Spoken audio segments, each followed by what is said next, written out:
Okay, so here we are after 7 weeks of class reviewing the progress that has been made on this construction site. With me is Chris Rauch, the QA manager or quality assurance manager for this project with the Corps of Engineers. To give a little bit of history, this building is building 107 on Caserma, Italy in Vicenza, Italy. This barracks building is about 50 years old and is currently being renovated to be modernized to today's standards of living for its occupants. As you can see, there's still quite a bit of cleanup left, but the construction team is expecting to be finished in July of this year. This project is a design-build contract managed by the United States Army Corps of Engineers and is the first in a string of barracks buildings that will be renovated. Some of the notable features of work that I will try to be highlighting today are the fireproofing methods, some mechanical works to install air handlers and ventilation systems for appliances such as washers and dryers. Entering in on the ground floor, I go left to highlight one of the rooms. As you can see, still work to be done above drop ceiling. A lot of the seismic bracing has been improved on since I first walked through, but is still being installed. As for the fireproofing, I try to show penetrations from one space to the other. Originally, the construction team installed plastic sleeves, which had to be replaced with metal sleeves. They are still working to finish the fireproofing. Essentially, the process here to install the metal sleeves around the penetration and seal the empty space with a fire-resistant sealant. Throughout the video, you may see some stickers that mark the date when the work was complete, but are left blank where a fire inspector still needs to come to inspect and certify the work. Furnishings have started to arrive and are being installed, like this little kitchenette. Some of the more challenging areas are highlighted here. All this mechanical and plumbing work is essentially in the way in areas that still need fireproofing run to the top. This has slowed construction quite a bit now that things are moving in and are posing more of a hindrance.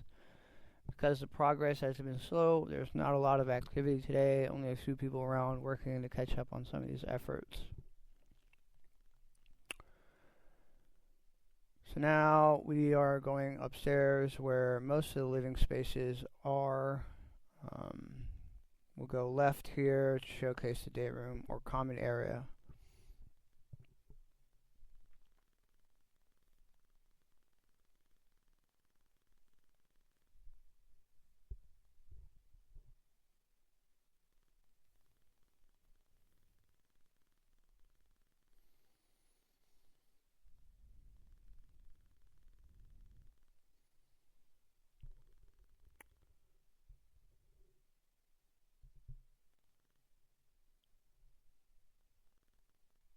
Alright, so this area is the common area. This is kind of the hangout spot for the people who live here. There should be a little kitchenette installed, and here you can see some of those stickers I mentioned. These ones are actually complete and inspected, as you noted by the 3 lines of signature there. Some of the electrical work is currently off, so I apologize in advance for any dark areas that are approaching on this video.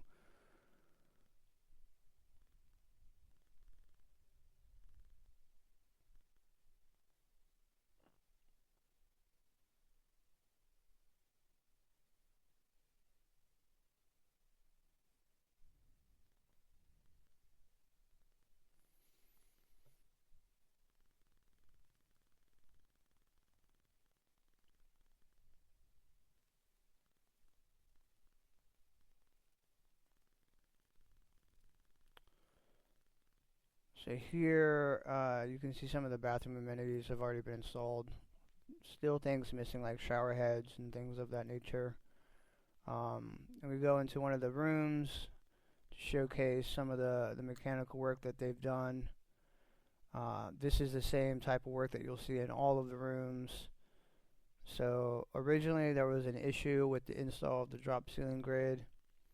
Essentially, the way that they did it, it was in the way of where the air filter is located, so posing a maintenance access issue. So essentially what they've done here is they've altered the design in the zone by essentially doubling the width of that location, which will allow access to conduct routine maintenance like change the air filter. So now Chris and I kind of make our way down the hall. A lot of the work here is rinse and repeat. All the rooms will have the same floor plan. They will eventually house 2 occupants. So just showcasing a little bit of what that looks like from room to room.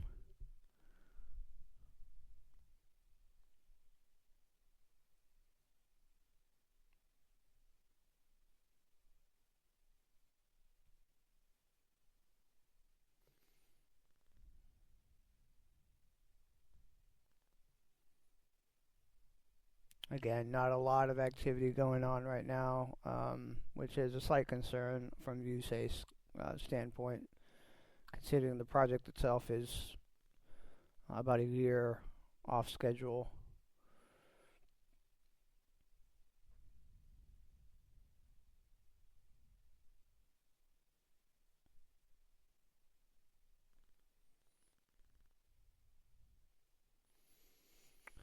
Okay, so here we take a second to check the electrical room and kind of highlight penetration going through the 2 floors. You can see that the floor is pretty thick concrete. So they're going, Chris kind of mentioned that they're still working to determine a final solution for fireproof in this area. You can see the mechanical work and the conduit running between the 2 floors to service both the bottom and the top floor.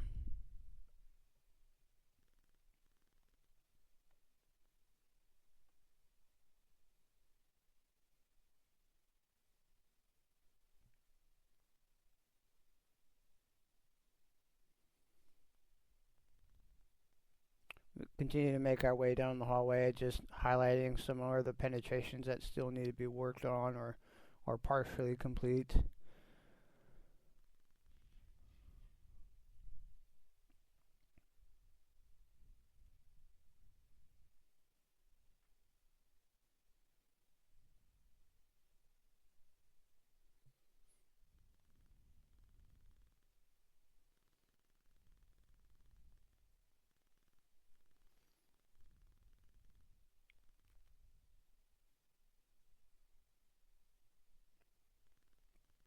Alright, so here is the laundry room. I show where they've made the hole for the exterior ventilation, but have not really installed it yet. Here is also the mechanical work to service the dryers. There was some concern originally about how they were installed to the floor. Aside from it being an odd design choice, there was a potential issue with the walkway clearance since the dryers will not be closer to the wall. After some back and forth, they determined that no rework was really needed here. They think that they'll have enough space for people to get in and out. In this back room here is the kind of final storage area where they've installed some storage cages, and in the back here is the air handler. The lights weren't functioning in this room, so I apologize for that, but this is where the air handler was installed. A major concern here is, again, access for maintenance, since the ceiling grid will likely be in the way, as well as how close they are installed to the wall. This is a current issue that they're working to address and find a solution for.